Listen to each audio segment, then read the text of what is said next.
When I first got involved with Chi Alpha, there was a girl who had just given her life to the Lord. Her name was Elise.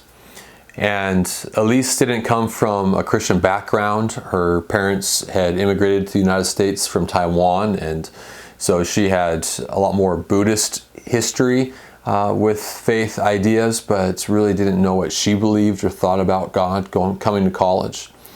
She met a couple Christians in one of her classes, and through that friendship that developed, she started getting involved in a small group community, and from there began to really wrestle with questions of faith as they began to more and more intentionally pour out their faith and their thoughts on God and their relationship with Jesus in a way that she could suddenly begin to wrestle with those concepts of faith and would eventually give her life to the Lord.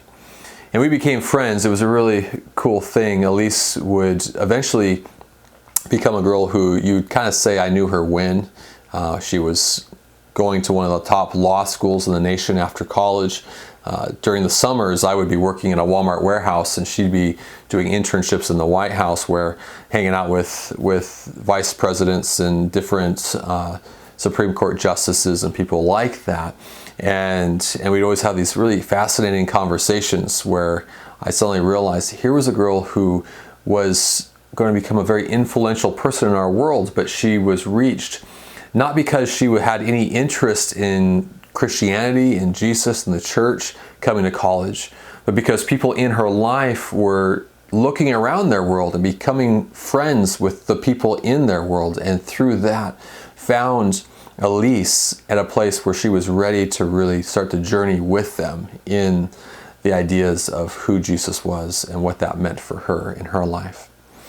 And so when we talk about this idea of ministering to my world, what we're talking about is this idea that, one, you have to really just be someone who is friendly to your world. You know, you can go around in your world and never really engage, never really express the love of Jesus to those people around you. And you might think, well, you know, when I'm not in my small group meeting, or I'm not with my small group members or things like that, I'm just kind of off.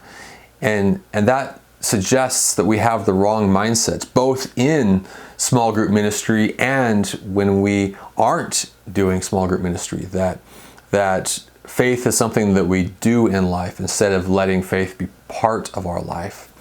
And so when we talk about intentional outreach, we use these ideas of going out there and finding people to fight for and then feeding them the gospel. But when we're talking about our world, when we're talking about ministering to our world, that kind of changes a little bit. And the way it changes is really the finding. You don't really find people necessarily. They're just kind of in your world. They're the people they're your coworkers and your classmates and your friends and the people around live near you in your dorm or down the street. And so really it shifts from trying to find people to really being friendly. And are we people who express the love of Jesus day in and day out? And then are we looking for opportunities to minister to those people in our world? You know, like, well, I haven't fought for them. That's okay. Because you have this relationship with them where you're going to see them at work tomorrow, no matter what, right? You're going to be in class with them for the rest of the semester, maybe for the rest of your college career as you guys are on career paths along the same trajectory, right? Like, you don't need to try to fight for that connection, but what you need to fight for is for them to have an experience with Jesus. Because so many people will never really engage the church and the community of God because we found them and invited them into that community. And if they're not looking for friendship when we first meet them and they're not interested in Jesus, then what do we have to offer? But for those people, they'll only be reached because they experience the love of Christ in our lives and experience Christ maybe through our lives as we look for opportunities to pray for them or opportunities to minister to them in what they're going through and just speaking life over them and looking for those moments to be the hands and feet of Jesus to the people around our life. And that means we have to have eyes to see our world. Oftentimes moments to minister come up in the most inconvenient times or times when we don't expect it and aren't thinking about that kind of a thing, but suddenly it just pops up before us. And if we are sensitive to the heart of God and open to His Spirit guiding and leading us, oftentimes the greatest small group leaders are people who don't just minister in those strategic moments when we're going and doing things on the campus grounds or doing outreach to the beginning of the semesters, but they also are people who are just